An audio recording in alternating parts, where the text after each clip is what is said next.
fuente del derecho de familia. Wilton, ya que usted investigó bastante, cuéntenos qué es el Estado civil. Muy buenos días, doctor y compañeros presentes. En referente a los apuntes que se tomaron referente a la investigación del Estado civil y en parte, doctor, logré investigar que en el Código Civil, en el libro primero, hace referencia a la parte de las personas, los atributos de la personalidad. Sexto atributo de la personalidad hace referencia al Estado civil de las personas. También se menciona referente para el parentesco. Esto está constituido en la Constitución, en el artículo 42, habla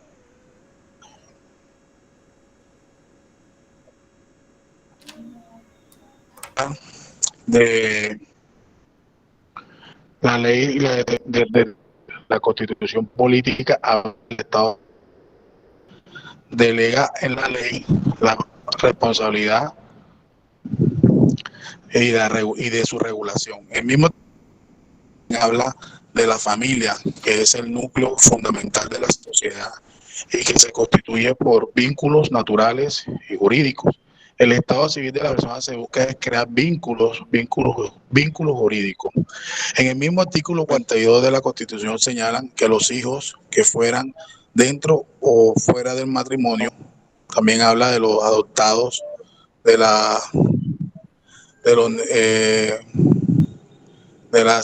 lo que son asistidos por asistencia científica, y todos ellos adquieren derechos y deberes ante la ley. Y si logramos visualizar en sí el artículo 42 en este punto, habla de la igualdad entre ellos. También pues, entre la investigación, puedo mencionar 1260 de 1970, pero el Estatuto Civil de las Personas, y una situación jurídica en la familia y la sociedad. Determina su capacidad para ejercer ciertos derechos y contraer ciertas obligaciones, es indivisible y indisponible, imprescriptible, y su acción corresponde a la ley. Pero ya me está dando todas las características, todo está muy bien, todo lo que investigó.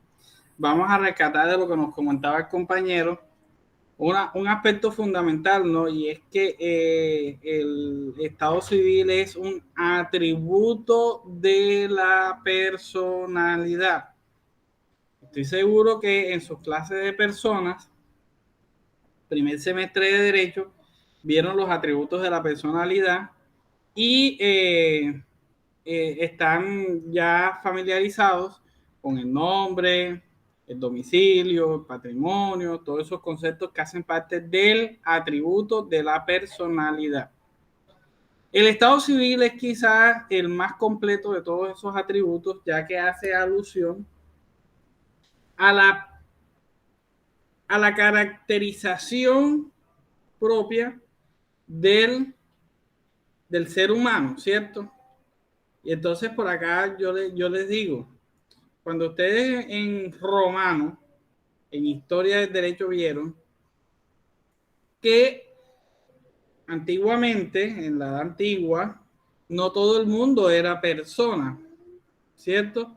Y ustedes se acuerdan que en el derecho romano, ¿cuáles eran los bienes más codiciados o los bienes más apreciables en dinero en el derecho romano, en la Grecia antigua, en el derecho mesopotámico, egipcio? Eran los esclavos. Entonces, fíjense que el hecho de pertenecer a la raza humana no les daba a todas las personas o no le daba a todos los sujetos de la raza humana la calidad o de donde viene la palabra Estado civil, el estatus de persona. Es en el derecho romano donde aparece la expresión Estado civil, que viene de status civitas. Yo soy ¿qué? Un ciudadano, porque además era Si alguien tiene un micrófono encendido, por favor lo puede apagar. Gracias. Porque además era súper restringido los derechos que tenían el Estado frente a los sujetos que él protegía. Entonces, fíjense que el hecho de pertenecer a la raza humana no me daba a mí la categoría de persona, ¿cierto? Y acuérdense de dónde viene la palabra persona. Del teatro personare, la máscara que usaban los actores griegos, y se ponían la máscara ¿de qué? De una persona. Porque normalmente los actores no tenían el estatus civil de persona. Y si ustedes leen a Ernest Jagger, leen a Fustel de Coulanges, se dan cuenta que en esas historias griegas, dime, Jaime. Haifa. ¿Dónde estaba la popilina?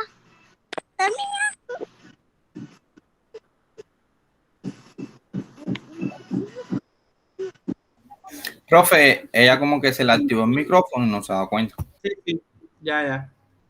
Bien, entonces, esos autores nos muestran claramente cómo en la antigua Grecia y en la antigua Roma, no todo el mundo o no todos los seres humanos tenían esa calidad de ser personas.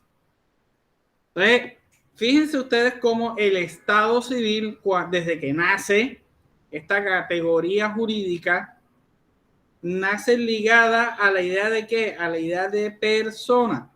Y por eso es que tenemos que en la Constitución Política de Colombia y en las grandes constituciones, aparece un derecho fundamental o una institución de derecho fundamental que es la personería jurídica, ¿cierto?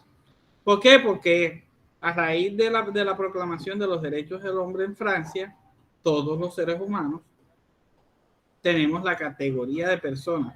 Y fíjense ustedes que es en el derecho contemporáneo que adquirimos esa libertad o esa situación. Porque incluso con la abolición de la esclavitud y la implementación del feudalismo, incluso en ese momento, tú dejabas de ser esclavo, eras un sujeto libre, pero te concedías en vasallo, siervo, lord, noble, etcétera, ¿cierto? Entonces, fíjense ustedes ese sistema. Hoy en día, pues se supone que todos somos iguales ante la ley y todos tenemos el estatus cívico. Bien.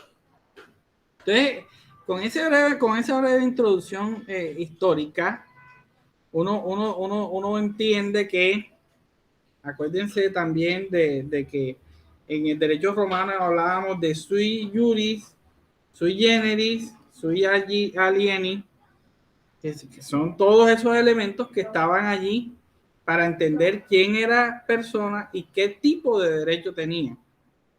Entonces tú decías, no, yo soy un ciudadano romano. Yo tenía una serie de elementos que me permitían a mí, o una serie de derechos que me permitían a mí ejercer otros derechos frente a qué? Frente al Estado o la ciudad de Estado romano. Como les decía el compañero y reafirmamos acá, el Estado civil es en esencia un atributo de la personalidad, pero junto con el parentesco es predicable única y exclusivamente de las personas naturales. Predicable única y exclusivamente de las personas naturales.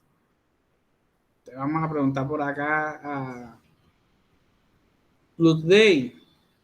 ¿Por qué cree usted, o bueno, recordemos a ver cómo es que en Derecho Civil Personas les explicaban, o ustedes se acuerdan de por qué el Estado civil solamente es predicable de las personas naturales.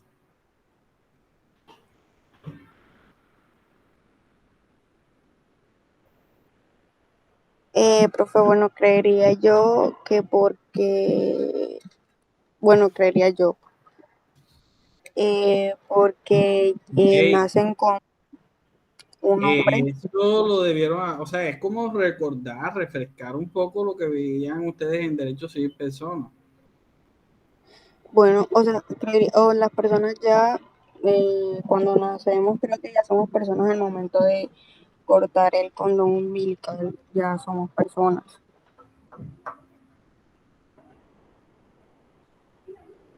Si yo te pregunto cuál es tu estado civil, ¿tú qué me contestas? Soltera, sin nadie, sin hijos, sin compromiso. Exactamente. ¿Cuándo has escuchado que una persona jurídica se casa? Nunca. Entonces, No ahí sé, tienes la respuesta.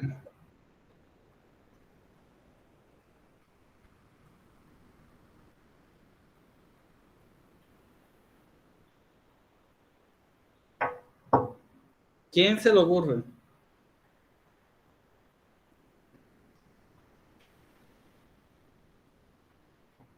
Vamos a contextualizar y después volvemos a hacer la pregunta. Profesor, la pregunta es sobre el Estado civil. Sí. Miren, ¿qué es el estado civil en sí mismo? Y ahí en la diapositiva lo tienen.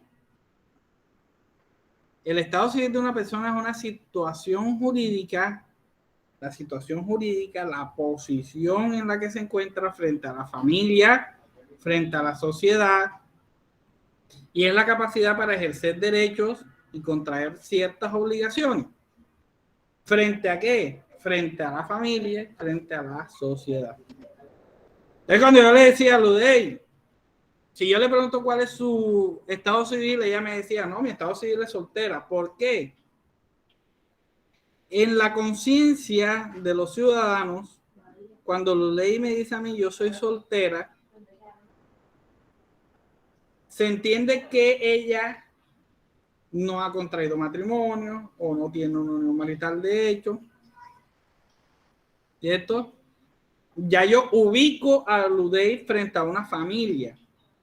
De pronto tiene una familia monoparental, o de pronto vive con los papás, o de pronto vive sola, etcétera, etcétera. Pero me ubica.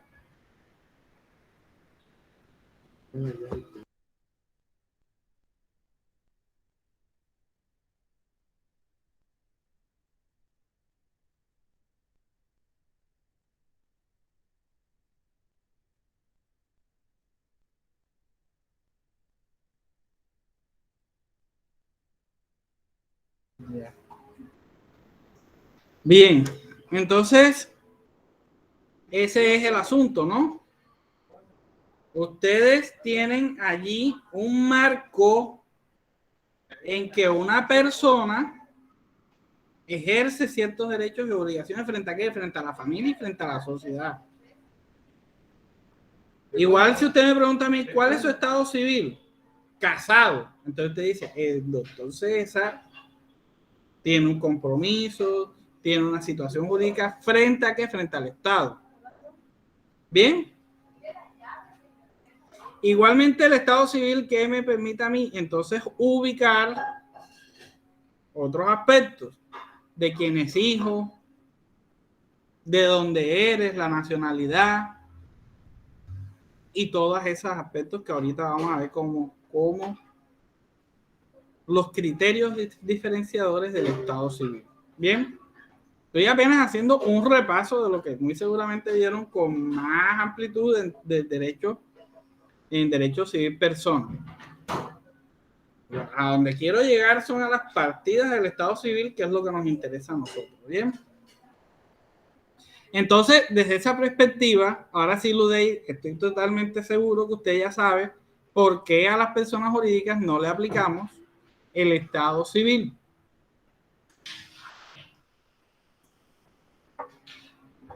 Bien, Saray.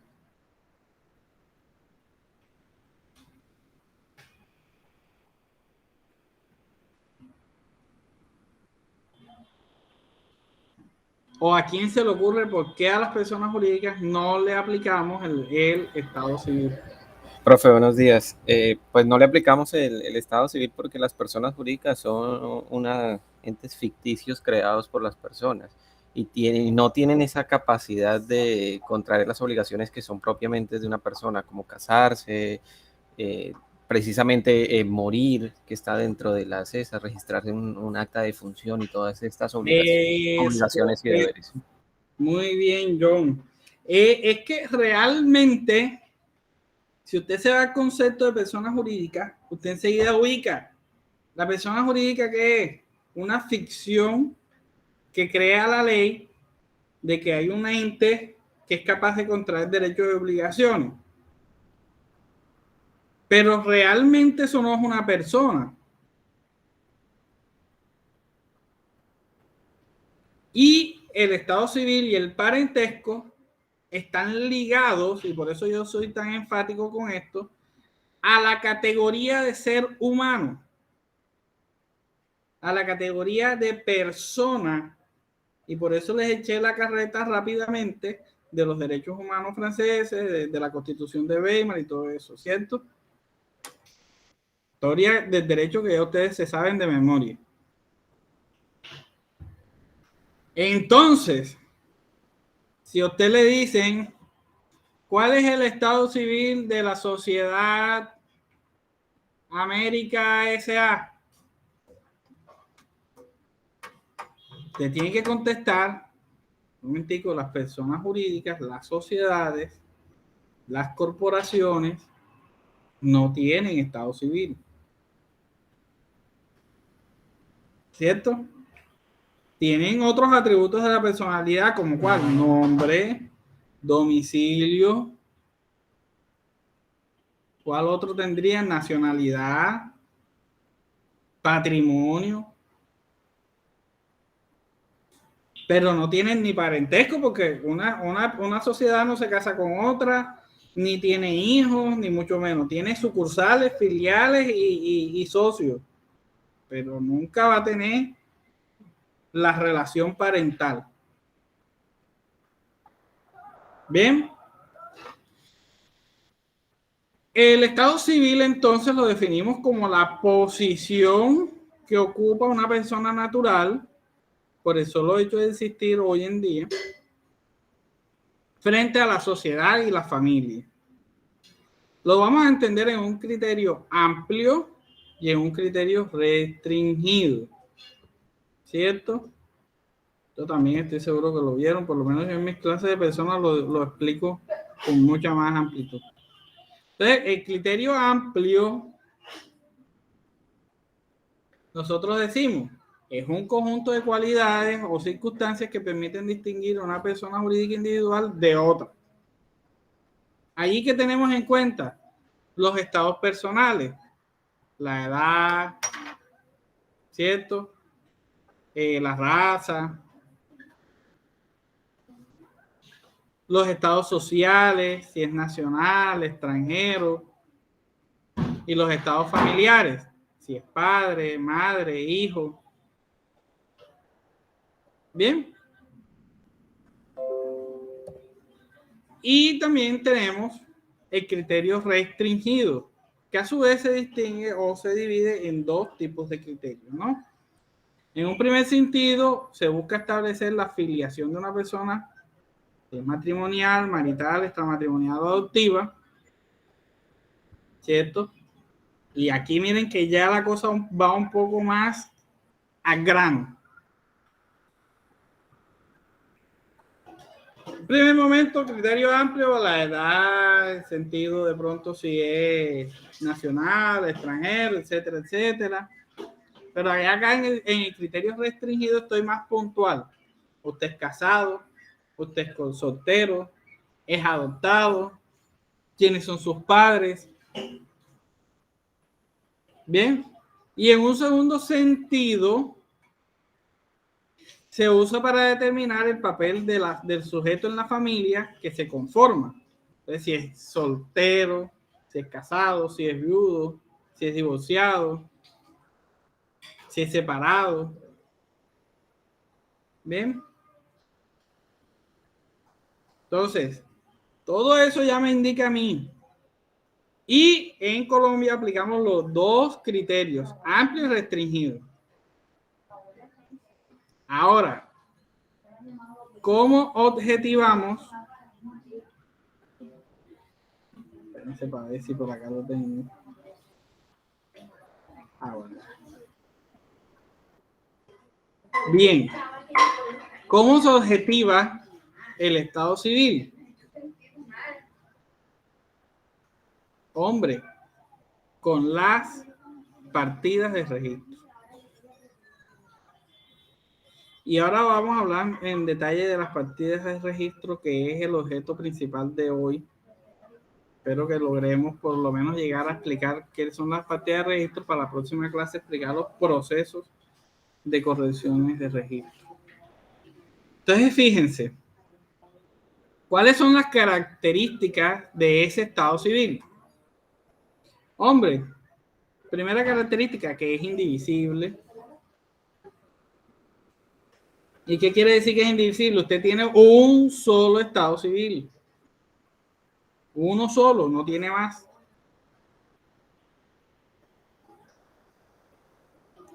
Voy a hacer una pregunta trampa aquí. Vamos a ver quién. Saray. Hola, profe. ¿Cómo estás, Saray? Saray, si Bien. yo te pregunto cuál es el estado civil de un sujeto que está casado, pero al mismo tiempo tiene una unión marital de hecho, ¿tú qué me dices? Casado, profesor. ¿Y qué pasa con el estado civil, unión marital de hecho?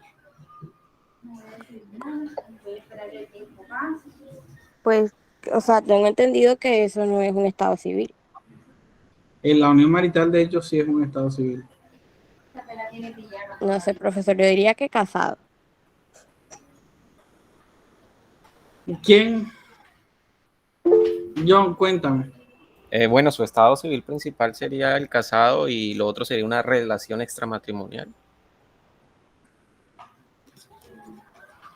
Miren esto.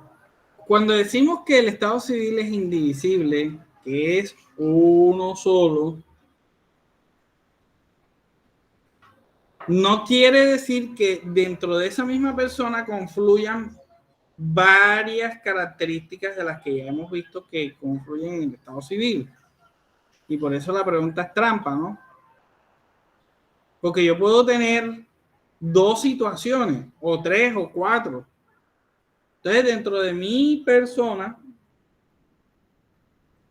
puedo tener estado civil, casado, con unión marital de hecho vigente. Además, tengo otros estados civiles, ¿no? Otras situaciones del estado civil que hacen parte de esa gran bolsa que yo llamo estado civil. Y entonces allí tengo que meter mi edad, mi nacionalidad, mi nombre, mi filiación.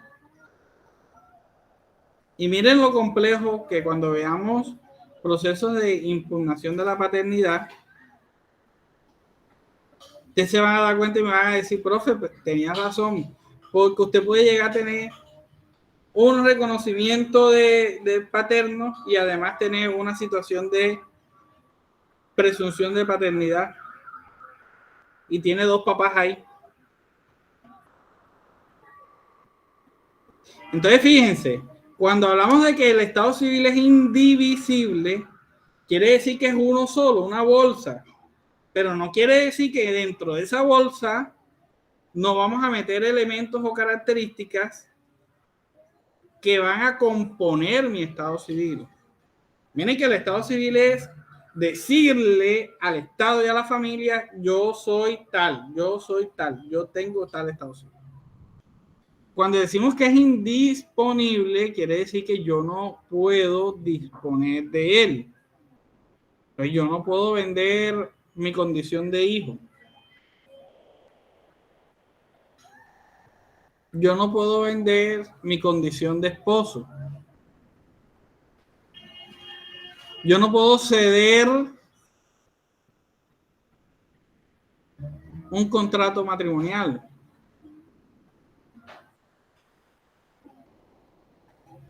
¿Cierto?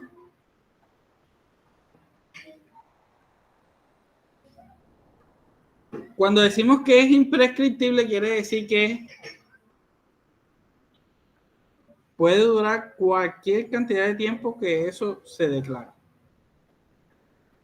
Y en la imprescriptibilidad es precisamente en los momentos que la Corte Suprema de Justicia y la Corte Constitucional ha dicho la unión marital de hecho como categoría personal es un estado civil. Y al ser un estado civil, ¿qué característica tiene? Que es imprescriptible. Cuando vamos a unión marital, de hecho, van a ver la importancia de eso.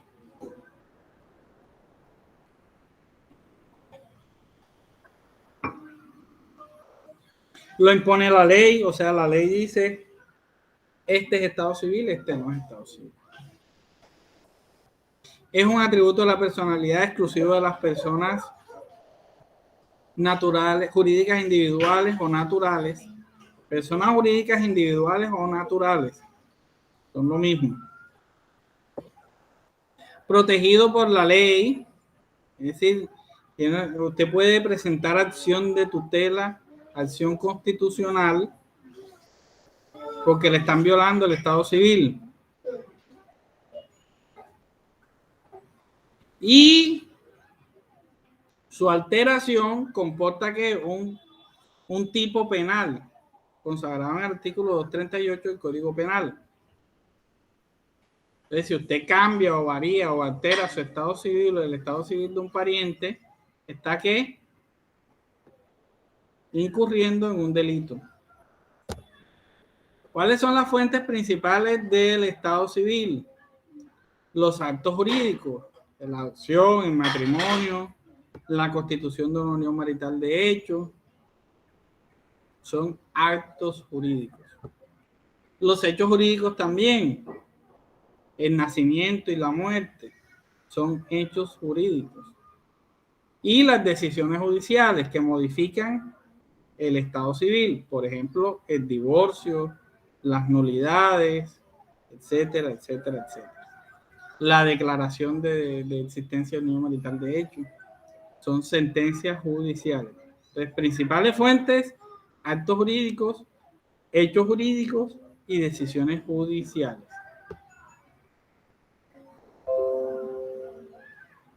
¿Cuáles son las características o las consecuencias del estado civil? Cuando yo digo hay un estado civil, vamos a ver que de él surgen derechos y obligaciones.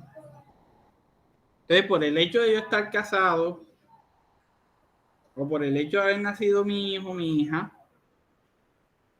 nacieron derechos y obligaciones. Que la idea es pues que los veamos en extenso acá, todos esos derechos y todas esas obligaciones. Y lo principal que quiero que entendamos hoy es que el estado civil es la principal fuente del parentesco. El estado civil es la principal fuente del parentesco. Entonces, cuando yo me caso o tengo una unión marital de hecho, o tengo un hijo y lo reconozco, ¿qué estoy haciendo? Reconociendo un vínculo filial o parental. Hay una corriente doctrinal que nos dice que el nombre es un elemento del estado civil.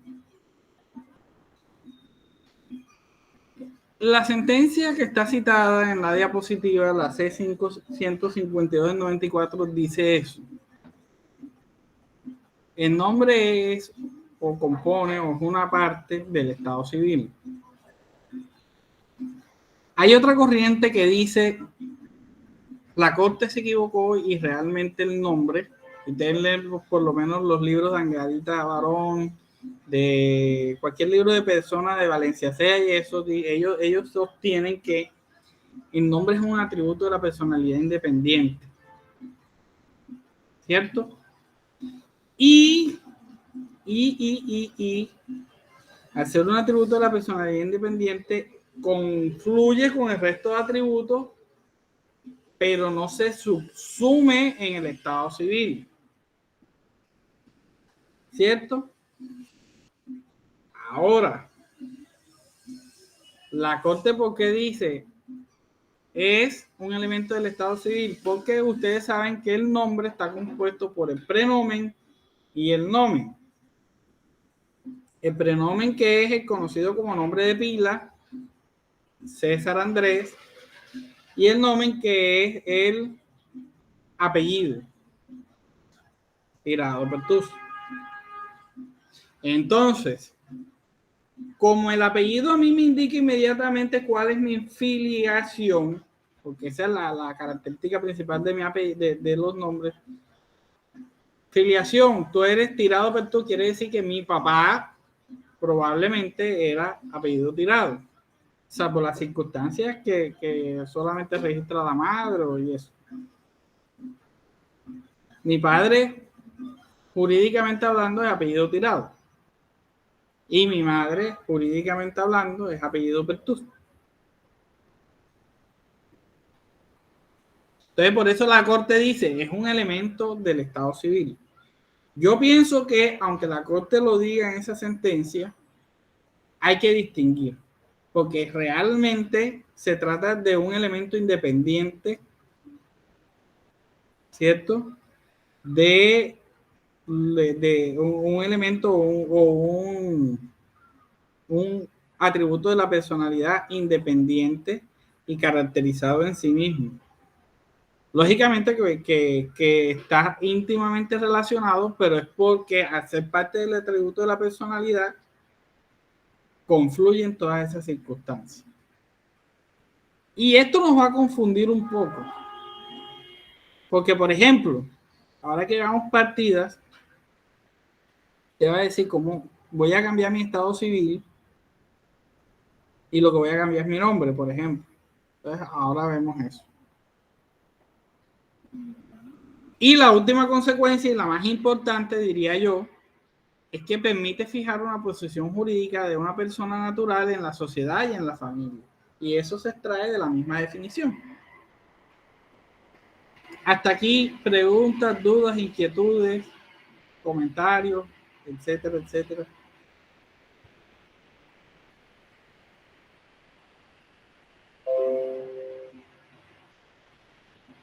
Todo claro, esto apenas fue hasta aquí un repaso de lo que ustedes seguramente vieron en Derecho Civil Personal. Bueno, ahora viene lo interesante, lo que sí vamos a ver nosotros acá, ya propiamente en Derecho de Familia. ¿Cómo pruebo mi estado civil? Entonces, la primera gran idea que vamos a tener es que la prueba del estado civil es eminentemente documental. La prueba del estado civil es documental. Preguntémosle a alguien aquí. Nelson.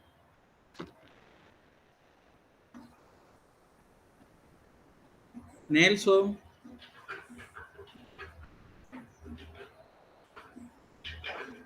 Sí, profe.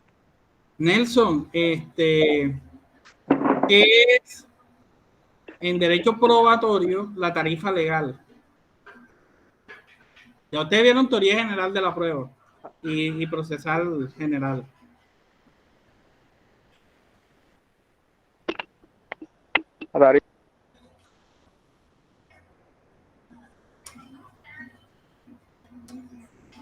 Ustedes saben que hay dos sistemas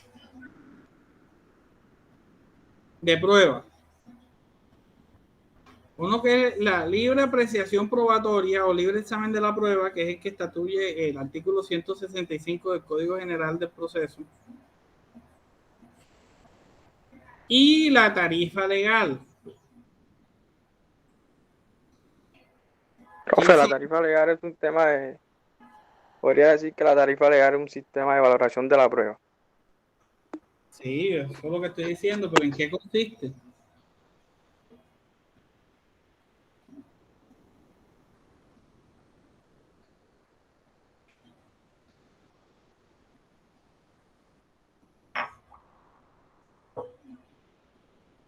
¿Quién sabe? Rubén.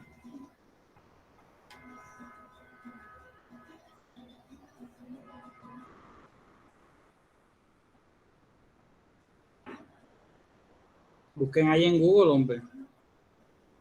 Si no se acuerdan. Profe, eso aplica, la tarifa legal es que el juzgador se sujeta simple y sencillamente a lo que es la prueba, no tiene ese poder de razonamiento sobre esta prueba. Sí, pero lo importante en la tarifa legal es algo. Que la misma ley te dice cómo se prueba determinado hecho. Ustedes saben que en estricta técnica jurídica, cuando yo voy a un proceso judicial, ¿qué voy a hacer? ¿O cuál es la intención cuando yo presento una demanda? Probar que los supuestos de hechos que pongo en la demanda. Entonces usted hace una demanda y lo primero que pone son que los hechos. Después pone las pretensiones y después tiene que poner las pruebas.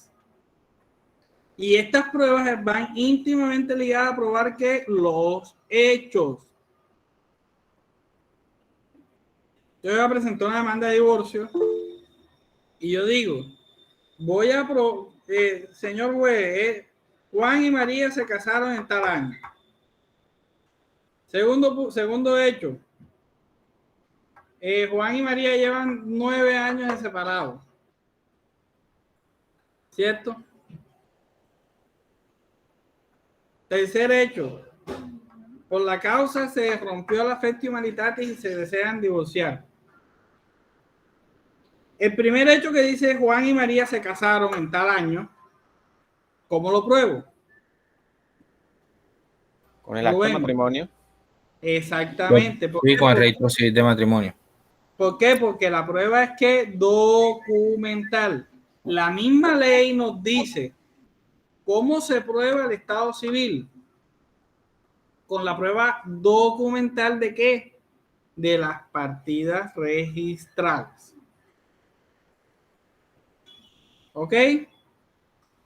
Entonces fíjense que no es que yo puedo ir, entonces voy a probar que Juan y María se casaron y adoso plenario, le anexo a la demanda las fotos del matrimonio. O le anexo a la demanda el video.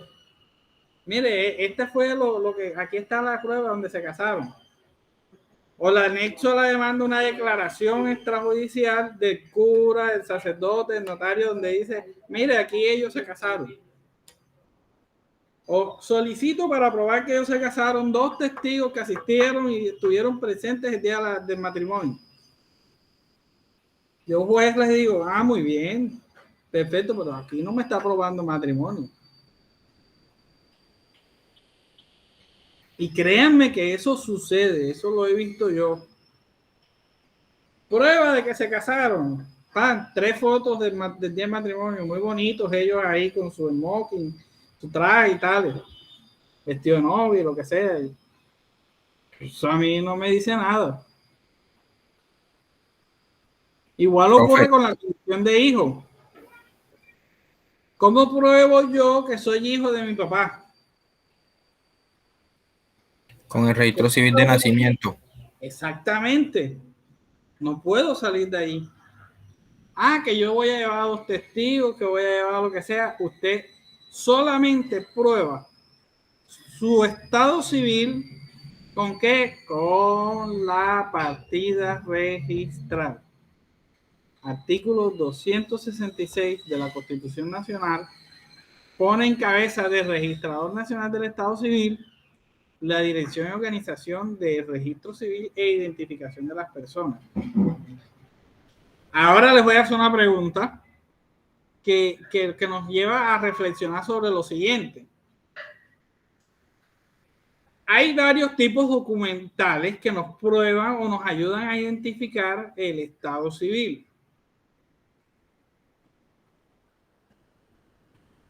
Si yo les pregunto a ustedes,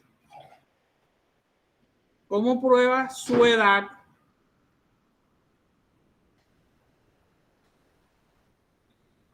O vamos a ponerlo de otra manera. Yarin, ¿está por ahí Yarin? Yarin es juez de la República. Juez, digamos, laboral. Y una persona llega y le dice, mire, yo me voy a pensionar. Y yo tengo ya 65 años de edad. Me voy a pensionar, alcancé la edad. Y para probárselo, le doy fotocopia de mi cédula.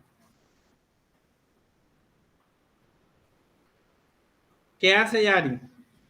¿Le acepta la cédula o le dice que tiene que llevar otro documento?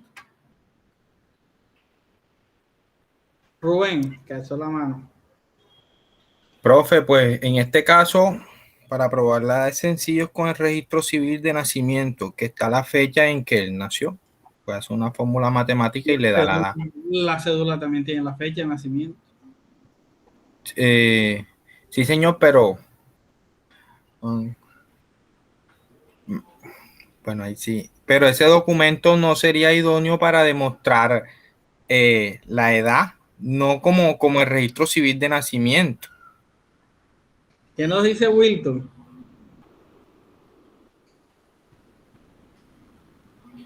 Porque es que la fecha de la cédula es extraída del registro civil de nacimiento, profesor. Está bien. Wilton, que por acá está hablando,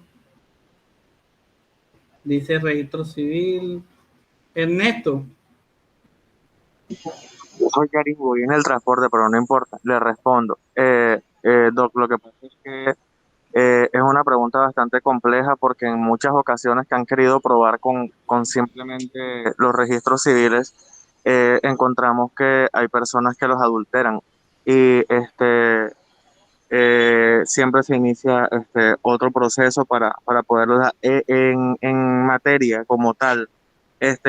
Para comprobar la edad, según la ley, es el registro civil, pero en ocasiones los juzgados como tal envían a otros entes investigar si ese registro civil es fidedigno, que si la persona no tiene doble registro,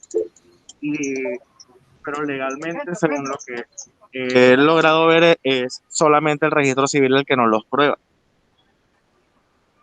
Bien, por acá Haifa alzó la mano.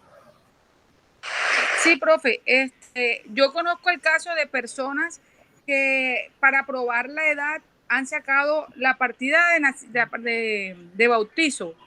Van a las iglesias y piden como la fecha en que los papás los bautizaron o los presentaron. Así he visto yo también que han corregido como las fechas de nacimiento. Rubén. No sé si eso hasta... Ahora hablamos de eso, Haifa. Profe, es que lo que dice la compañera, eso funciona en cuanto en la antigua no existía, por ejemplo, el registro civil de nacimiento. Adelante, Rubén, que lo que estamos hablando aquí es si la cédula funciona para probar el registro civil.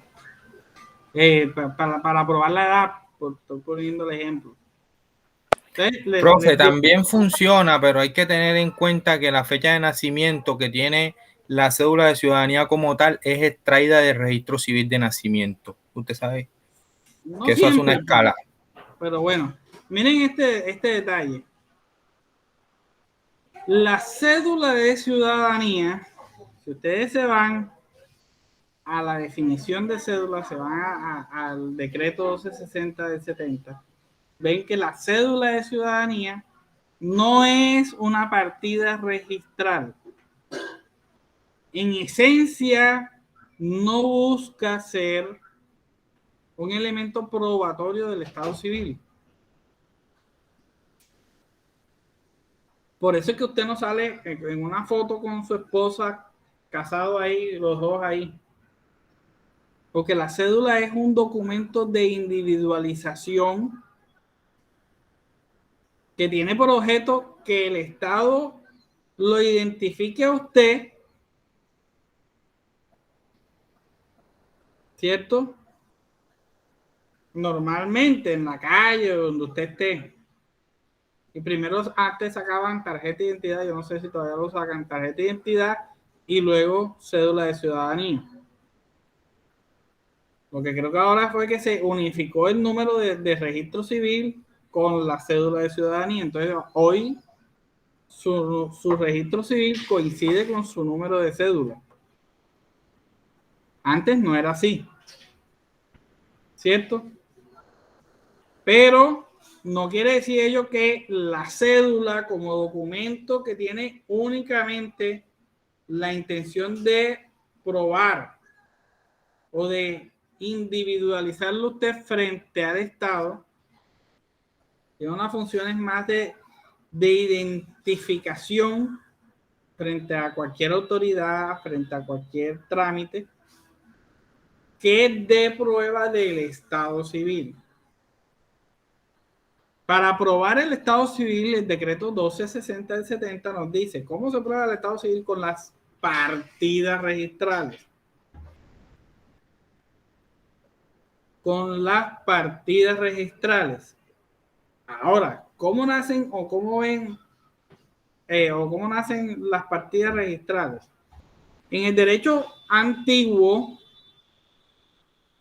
¿quiénes llevaban el registro o quienes hacían esas partidas registrales? Los antiguos monjes de la Edad Media se dedicaban La iglesia.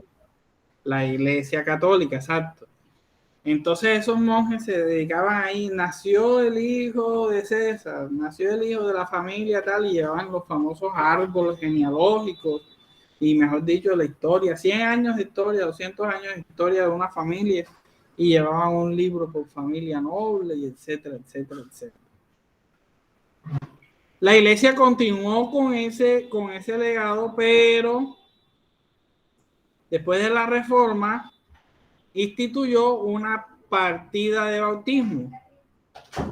Antes de la Reforma, el bautismo era un sacramento, pero no le daban a usted una partida de bautismo que lo identificaba como católico. Después de la Reforma de Lutero, estoy hablando de la Reforma de Lutero, la iglesia en la contrarreforma, además de crear el grupo jesuita, instituir los seminarios, hizo también las partidas registrales de la iglesia. Entonces le entregaban a usted una partida de bautizo, le entregaban a usted una partida de matrimonio, que usted realizó un sacramento y eso a usted le permitía identificarse como católico. En los países como Colombia, cuando se instituía el concordato, esa partida de bautismo, como la religión católica era la religión oficial, eso era suficiente para probar que el estado civil de nacimiento, usted nacía, el mundo jurídico era cuando se bautizaba.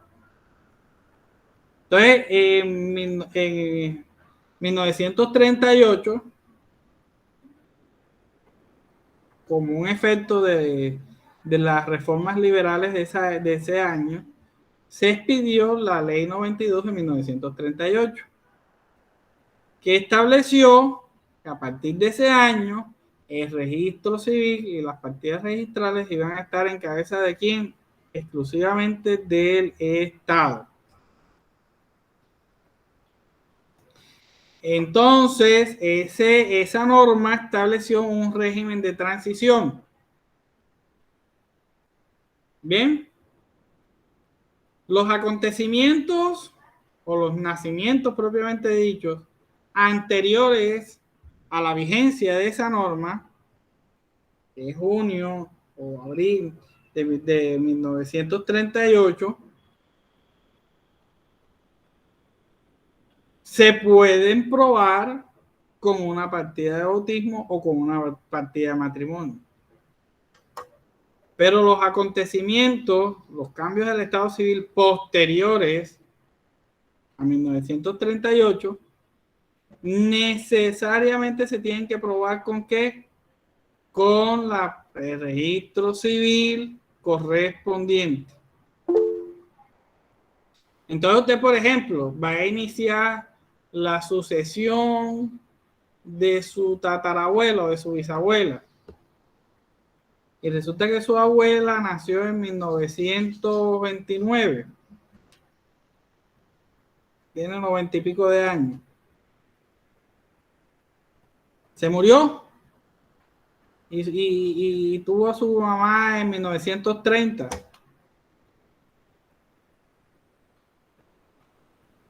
Bien. Entonces, ¿cómo pruebo el estado civil de ese que se murió? Con la partida eclesiástica correspondiente. ¿Cierto? Dígame, Rubén.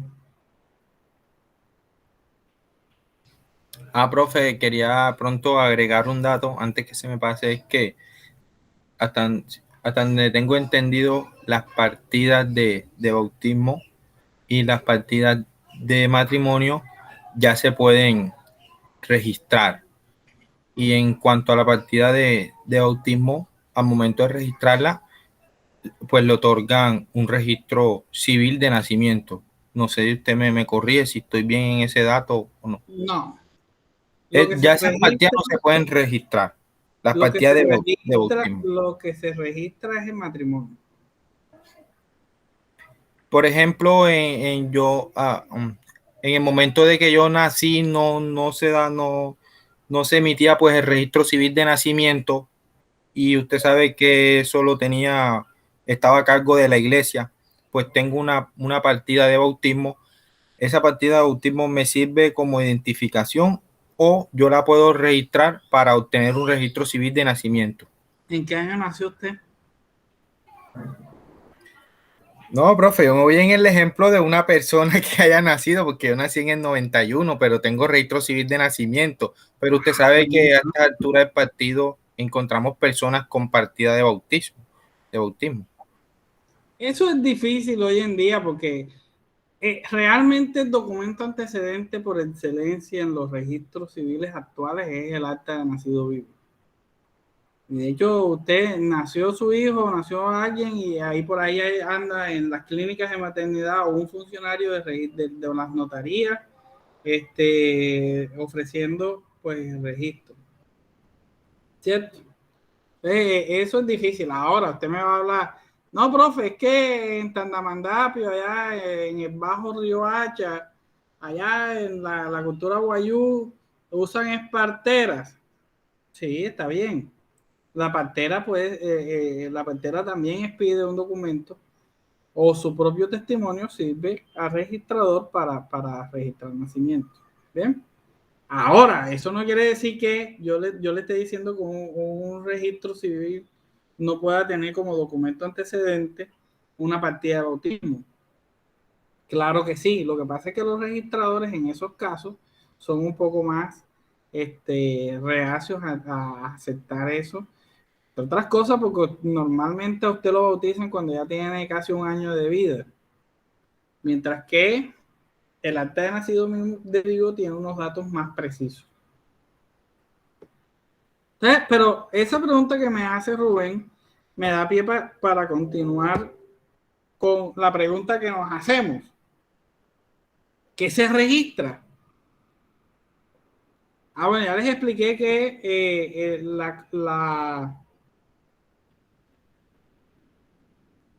la función registral está en cabeza del registrador nacional, ¿cierto? Por efecto de la misma Constitución Política de Colombia. Pero él delega a las registradurías delegadas en cada ciudad, departamento y también a las notarías. Eso está en el decreto 1260 de 70, que permite que los notarios, los comisarios, cuando no hay registrador, cuando no hay notario, pueden ser hasta los comisarios o los inspectores de policía los que lleven esa función registral, ¿cierto? Y estos a su vez, entonces, ¿qué hacen? Mandan a registrador los documentos que sirvan de antecedente para que el registrador haga el registro. En el caso de las notarías, eso ya se modernizó y el registro es casi que inmediato. Ellos meten allí los datos, se hace la firma digital, se manda a la registraduría e inmediatamente, en cuestión de segundos, les piden a usted su registro civil de nacimiento o su registro de matrimonio o su registro de defunción. Pero lo que nos preguntamos es ¿qué se registra? ¿Cierto? Le vamos a decir, en esencia, todas las registradurías, todas las notarías llevan esencialmente 4 libros. El libro de nacimientos, ahí se registran todos los datos que permiten identificar a la persona cuando nació. Entonces allí le van a preguntar el nombre del niño o de la niña, la nacionalidad, la filiación materno-paterna, la fecha de nacimiento. Allí mismo se hacen anotaciones. En ese registro civil se deja un espacio donde quedan anotaciones. Entonces allí ponen si está casado, si es soltero, si usted está... ¿Cierto? Anotación.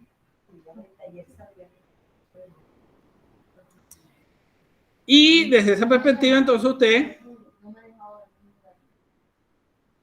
¿qué pasa?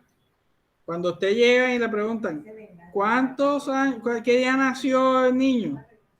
Si usted lleva un acta de nacido vivo, tiene una constancia bien importante porque es de la misma clínica donde nació, o la misma partera que dice, ella nació tal día. En las partidas de bautismo, el papá de pronto ni se acuerda, no me acuerdo si fue el lunes, el martes que nació, ¿verdad? Y la mamá pariendo menos se va a acordar así de la fecha exacta. Pregunta a la abuela, a ver. ¿Cierto? ¿Qué otra cosa se registra? Los matrimonios. Registramos los matrimonios, ¿cierto? Entonces el matrimonio se registra ¿para qué? Para llevar el control de esa situación, porque los registros civiles de matrimonio permiten establecer cómo es la situación de la persona frente a la familia o la creación o producción de una nueva familia.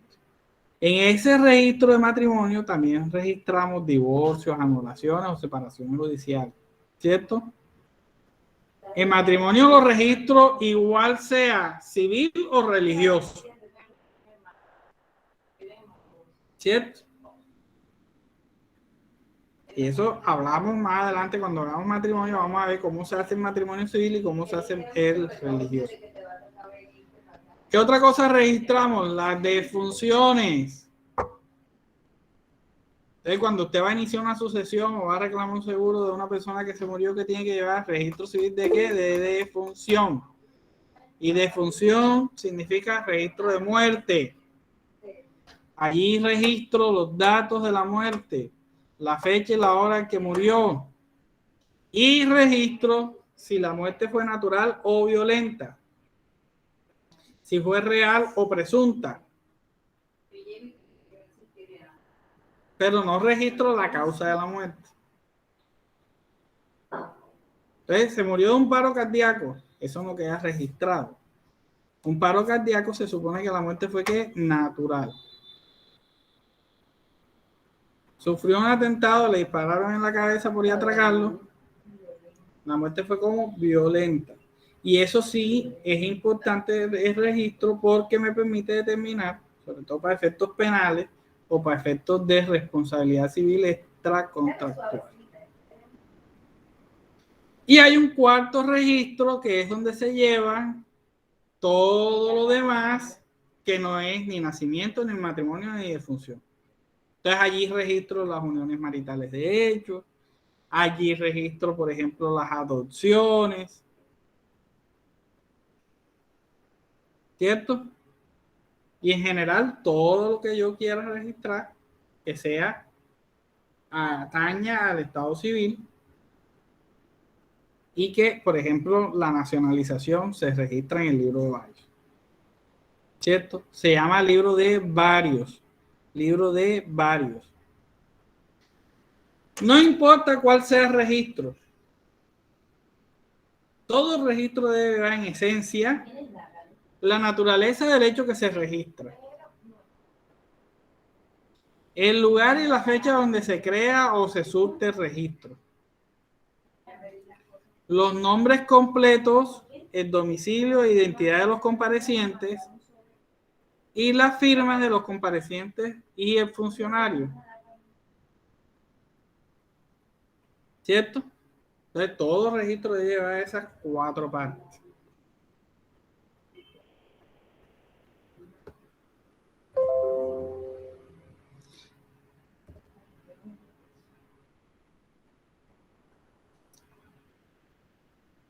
Hay una situación que prevé el Código Civil, que también estoy totalmente seguro que lo vieron en persona, que es la posesión notoria del Estado civil. La posesión notoria del Estado civil. Es una forma distinta de pruebas a la documental. Miren ustedes que hasta aquí hemos dicho cómo se prueba el Estado civil con el documento. ¿Cierto? Pero la ley prevé que hay otra forma de probar el Estado civil. ¿Y cómo lo pruebo? Con una posesión notoria del Estado civil. La posesión notoria del Estado civil en Colombia, en el Código Civil, es la exteriorización del Estado civil. El goce público constante de su título y las ventajas inherentes al mismo. Es la creencia o concepto de que se tiene el Estado civil sobre la persona. Entonces yo pruebo, nunca lo he registrado como hijo mío. Pero todo el mundo sabe que es hijo mío. ¿Cierto? ¿Qué pruebo con eso? ¿O cómo hago eso? Eso es un proceso declarativo. Usted tiene que ir a un proceso declarativo a probar la posesión notoria del Estado civil. ¿Y qué debo llevar? Hombre, debo llevar 3 testigos. Que esencialmente den cuenta o razón de qué, del nomen, el tractus, la fama o el tempus. Esto lo vieron ustedes en persona.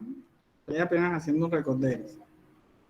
Lo que sí me interesa saber qué se puede probar. Entonces yo pruebo ahí el matrimonio, el estado civil de hijo matrimonial o extramatrimonial, el estado civil de compañero permanente, la mayoría de edad, circunstancias como el nacimiento. Realmente la posesión notoria hoy en día ha caído prácticamente en el desuso. La explicamos acá porque académicamente es necesario que ustedes entiendan que hay 2 formas esenciales de probar el estado civil. La primera, la común, la importante, la prueba documental de registro civil. Y hay otra que ya ha quedado en el desuso, subsumida en otras figuras, que es la posesión notoria del Estado civil. Entonces, por ejemplo, quiero probar que yo soy casado con María.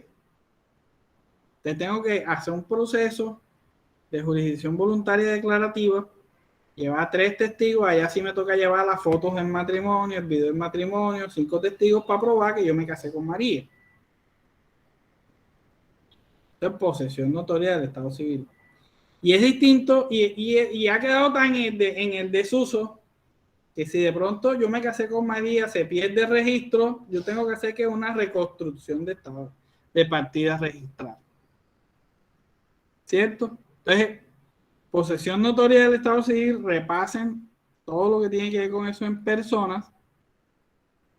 Pero importante acá entender que probamos matrimonio, Estado civil de hijo matrimonial o extramatrimonial, compañeros permanentes y otras circunstancias.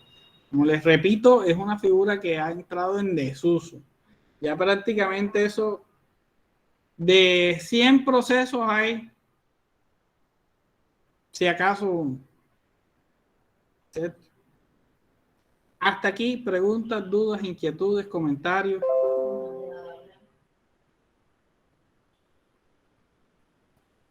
Pues, profe, yo tengo, pues me quedó una duda cuando usted estaba preguntando sobre las tarifas. ¿Cuáles tarifas? No sé. ¿Ah? ¿Cuáles tarifas? Usted habló, creo que algo sobre unas tarifas procesales, algo así, no, sino que me quedó un vacío sobre eso. Pero no quise interrumpirlo en el transcurso de la clase. Rubén, yo hablé de la tarifa legal como una figura de derecho probatorio. No es que estén cobrando plata por eso. Ok, sí, eso era lo que...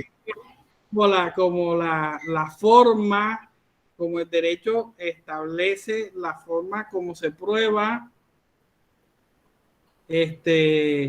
determinado hecho. La ley le dice a usted cómo prueba el Estado civil con una prueba documental que se llama registro civil. No es que la ley le vaya a cobrar nada. Cuando hablamos de tarifa legal, estamos hablando de un sistema probatorio. ¿Y su contraparte cuál es o su contraposición? La libre apreciación de la prueba. Entonces, hay dos formas de probar. Tarifa legal se llama así porque la misma ley le establece a usted cómo probar, y libre apreciación de la prueba, que es en el que usted puede probar por cualquier medio probatorio. Entonces, hay circunstancias como el Estado civil que se exige un medio probatorio determinado. ¿Cuál? Una prueba documental. ¿Cómo pruebo el Estado civil de casado? Con un registro civil de nacimiento.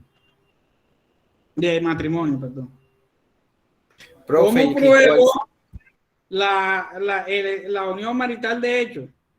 Con testigos, documentos, confesiones, etcétera, etcétera, etcétera, etcétera. Entonces, fíjense ustedes, matrimonio, tarifa legal. Unión marital de hecho, libre apreciación de la prueba. Dime, Rubén. Pero ojo que cuando hablo de tarifa legal no estoy hablando de plata.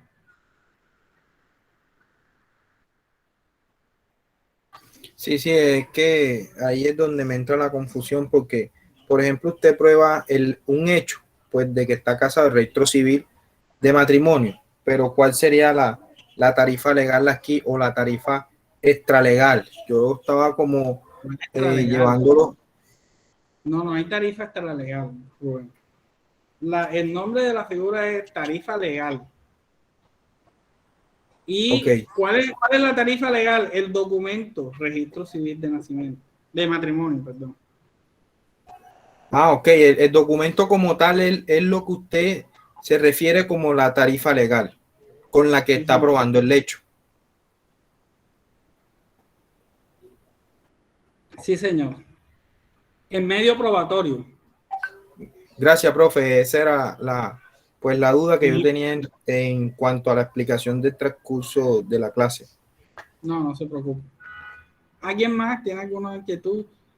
Hay cosas que es importante que las precisemos porque si yo le hubiera preguntado a Rubén en el examen por la tarifa legal y les pongo una opción que diga, no, es que hay que cobrar 100,000 pesos por registrar algo, de pronto él se hubiera confundido y hubiera puesto eso. Entonces, no caigamos en no preguntar o en quedarnos con la duda solamente por pena o porque ya nos queremos ir. Igual la clase es hasta las 2 de la tarde. Y apenas estamos haciendo el repaso, ¿no? Bien. Vamos entonces con los errores en las partidas.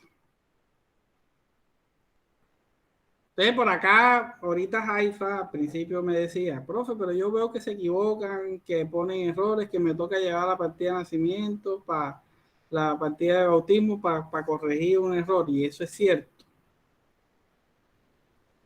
Como todo documento hecho o situaciones hechas por los seres humanos, las personas, errare humano es. Nos equivocamos. Entonces, la doctrina y el decreto 1260 de 70 nos ha dicho, cuando hay errores, hay que acudir a unos procesos, unos trámites, unas formas de corregir esos errores, ¿cierto? Hay 4 tipos de errores. Errores mecanográficos, errores ortográficos, los que se establecen en comparación con el documento antecedente y los que se deducen de la sola lectura del folio. Entonces, un error mecanográfico. Yo voy a poner un nombre y se me va una palabra. ¿Cierto? Entonces pongo Mario y se me va una L de más. Entonces queda nombre Mariol.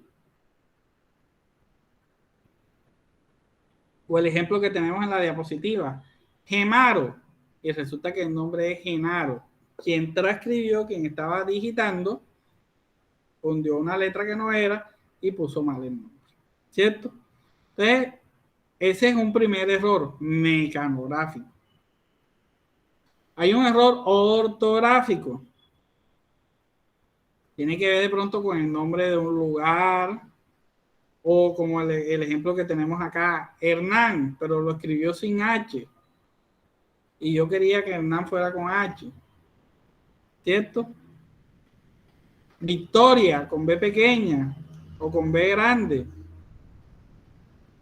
¿Cierto? Entonces, esos son errores ortográficos. Aunque dicen que los nombres no tienen ortografía, para efectos de corregirlos, si yo yo pongo mi hija, yo quiero que se llame Victoria. Y cuando voy a registro civil, pero lo pusiste con B grande. Y el nombre es con B larga, o con B pequeña, o con B bilabial. Entonces, esos detalles son errores que identificamos dentro de las partidas. Hay otros que son un poco más complejos, como por ejemplo la fecha de nacimiento. Nació el 1 de octubre de 1991. ¿Bien? Entonces resulta que yo digo, no, pero yo no nací el 1 de octubre de 1991, yo nací en 1989. Entonces me toca que llevar documento antecedente. ¿Qué sirvió a usted para el documento antecedente? 2 testigos, el acta de nacido vivo o la de bautismo. Mire, aquí está el acta de nacido vivo donde dice que yo nací fue en el 89. ¿Cierto? Y los que se deducen de la sola lectura del folio.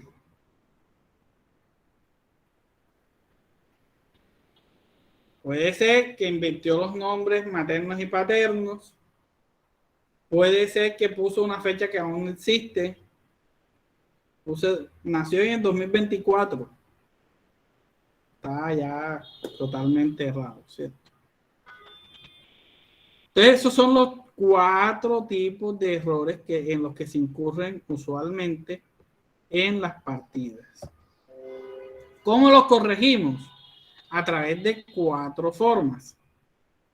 La primera y más común es la escritura pública. Entonces, un error mecanográfico, me pusieron Mareol o Mariol. Señor, mire, escritura pública. ¿Cierto? ¿Por qué? Porque me puso mal el nombre. Entonces, hacen una escritura pública mediante la cual se modifica, se cambia el nombre porque no es Mario, sino Mario, hace una escritura pública, usted paga la escritura pública, que es un acto sin cuantía, y inmediatamente le cambian el registro.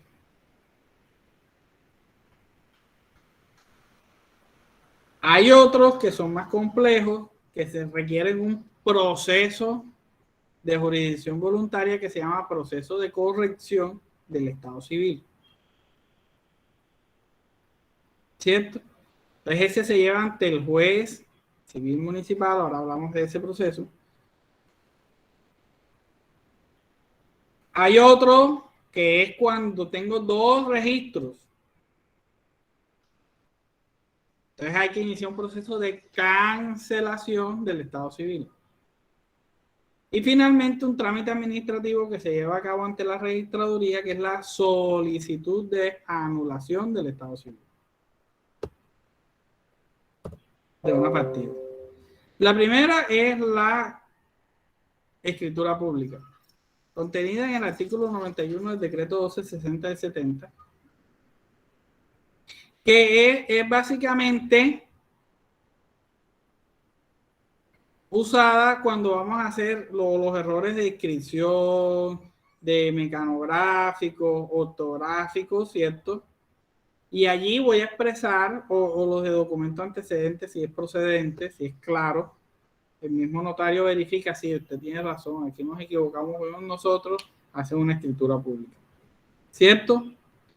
Ojo que la escritura pública de corrección y protocolización es distinta al cambio de nombre.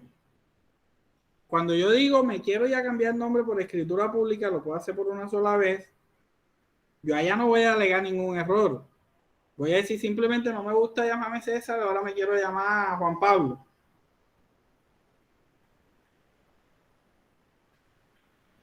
Eso es cambio de nombre.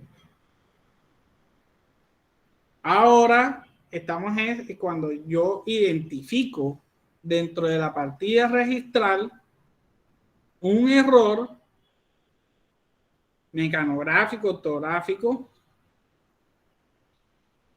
y digo, hombre, voy a corregirlo. ¿Cierto? Lo hago ¿por qué? Por escritura pública. Primera forma de corregirlo.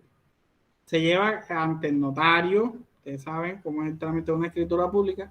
Se va ante el notario eleva el documento, se protocoliza. Ustedes saben que la protocolización es la elevación a escritura pública de un documento privado a escritura pública. Lleva la firma del notario, la firma del compareciente, y eso queda ahí sentado en el registro. La otra forma es el proceso judicial de corrección.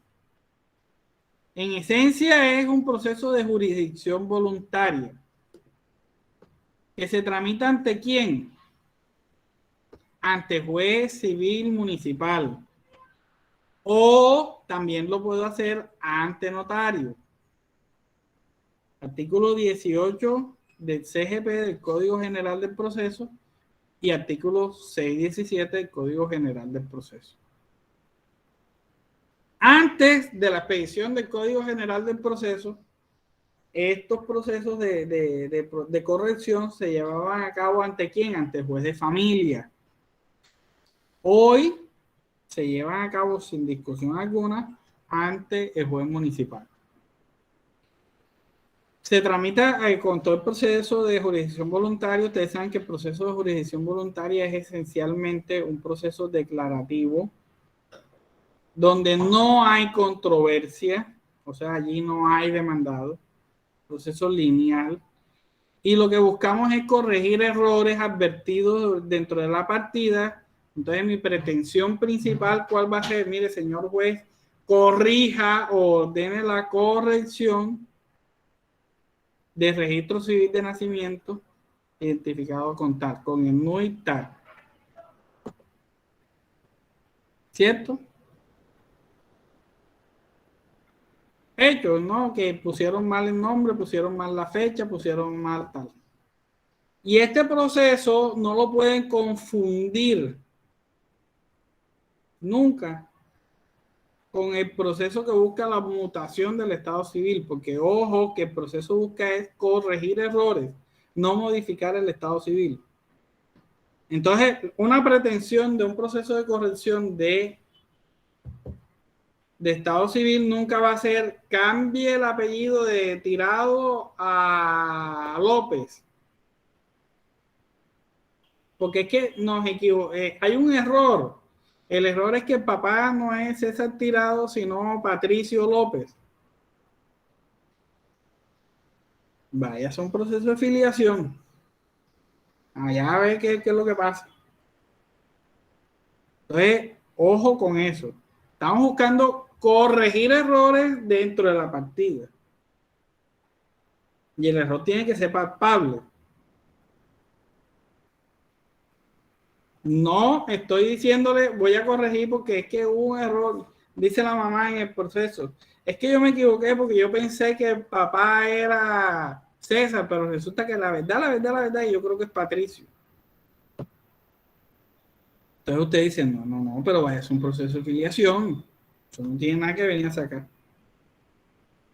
¿Cierto? Está el proceso de cancelación, que se presenta cuando hay doble o múltiple registro. Entonces están los señores que se registraron en Turbaco, que vinieron para Cartagena cualquier día, registrar peladitos, vinieron y lo registraron también aquí en Cartagena. Tiene doble registro. Este proceso también se lleva por jurisdicción voluntaria, pero acá sí tenemos una discusión. Porque el artículo 22 del Código General del Proceso dice que los jueces de familia conocerán los que atañen al cambio del estado civil. Entonces, muchos jueces municipales dicen, no, pero es que la cancelación sí está modificando el estado civil. Realmente eso es discutible, allí están las ideas. A mí me parece que no, que la cancelación también la debe llevar a cabo el juez municipal. ¿Cierto? Pero ahí está la discusión. Hoy en día la Corte no se ha pronunciado sobre eso. Lo cierto es que siempre que se promueve conflicto de competencia, terminan conociendo del proceso los jueces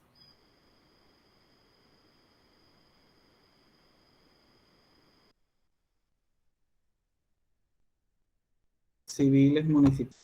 ¿Cuál es el registro que vale? El primero. Tiene 2, 3, 4 registros después de ese. Cancélelo, señor juez. Y en esta cancelación sí vamos a tener una situación bien dura porque hay casos en los que ocurre lo siguiente. Pedro Pérez tiene registro donde aparece padre César Tirado. César Pérez, porque ya dije que era Pedro Pérez. Y tiene otro registro donde sale Pedro López. Porque allá la mamá le dijo al otro que era el papá era López, Patricio López. Tiene este mismo sujeto, tiene 2 registros con diferentes nombres y diferentes padres. Lo que normalmente ocurre en esos casos es que se compulsan copias a la Fiscalía General de la Nación por alteración ¿de qué? Del Estado Civil. ¿Basados en qué? En el artículo 238 del Código Penal. Ya eso lo habíamos visto ahorita, que hablábamos de esa situación. Entonces, Ah, profe, que es que la fiscalía normalmente dice que hay atipicidad porque la señora no sabía, bla, bla, bla, bla. Sí, pero el juez siempre, siempre, siempre compulsa copia. Rubén. Profe, me nace una pregunta en este proceso de cancelación.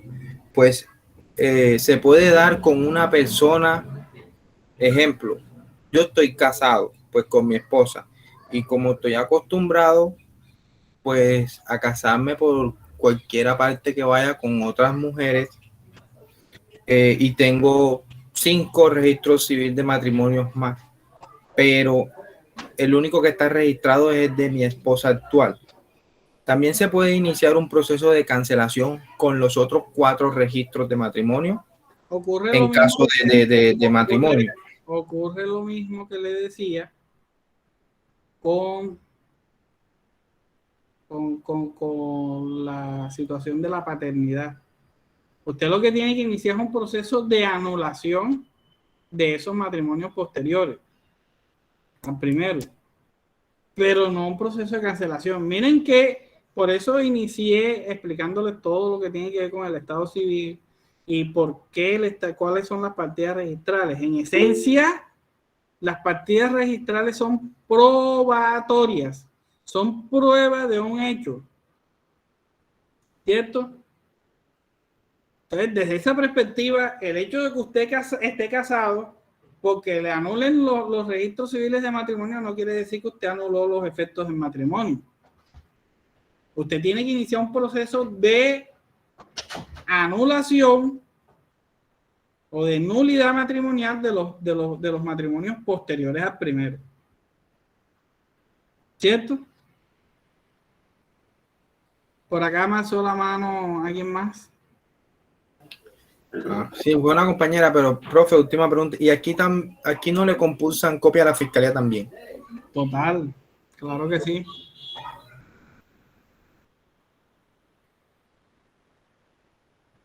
Bueno, ¿quién alzó la mano? Se resolvió la pregunta. Bueno.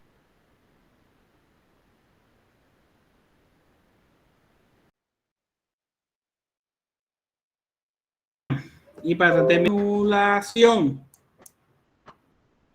¿cierto? Esta se presenta ante el registrador nacional.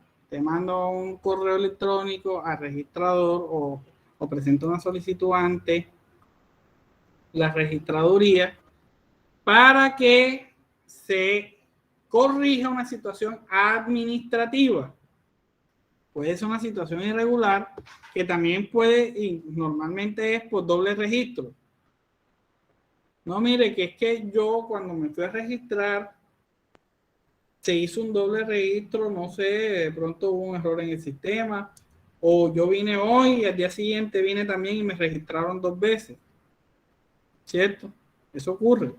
Entonces yo pongo de presente al registrador la situación administrativa y el registrador saca una resolución, un acto administrativo que dice, bueno, cancélese la partida registral que está doble o la partida registral que está errada o eso, ¿cierto? Se anula, solicitud de anulación. Y ojo que no es la cancelación de la cédula, porque me van a decir, profe, y es que tiene 3 cédulas, tiene 3 registros y tiene 3 cédulas. Sí, es posible, hay gente que hace eso. Entonces, la cancelación de la cédula es un trámite independiente. La solicitud de anulación se da es para las partidas registradas. ¿Cierto?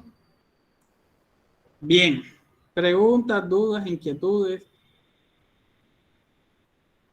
Claro, tema del Estado Civil y los procesos de corrección de las partidas registrales. Bueno. Entonces, no siendo más el objeto de la presente, damos por terminada la clase. Nos vemos el próximo sábado. Espero que alguien me escriba en el grupo el lunes o el martes para mandarles el link de las clases grabadas y mandarles también la actividad que vamos a realizar el próximo sábado. ¿Cierto? ¿Listo? Nos vemos. Listo, profesor, muchas gracias. Hasta luego. Profe, me quitó. Profe, ¿quién es el administrador del grupo? Que yo creo que no estoy ahí. Yo. Usted. Voy a dejarle mi número en el chat, profe. Bueno. Profe, Listo, disculpe. profe, feliz tarde. Ya. Los que no estén en el grupo me escriben y yo les mando el link del grupo. ¿Oyeron?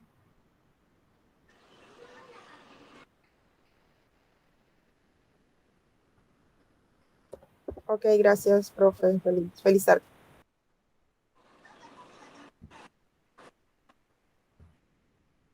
Me escriben 316-536-0320. Y yo les mando el link del grupo. ¿Ok?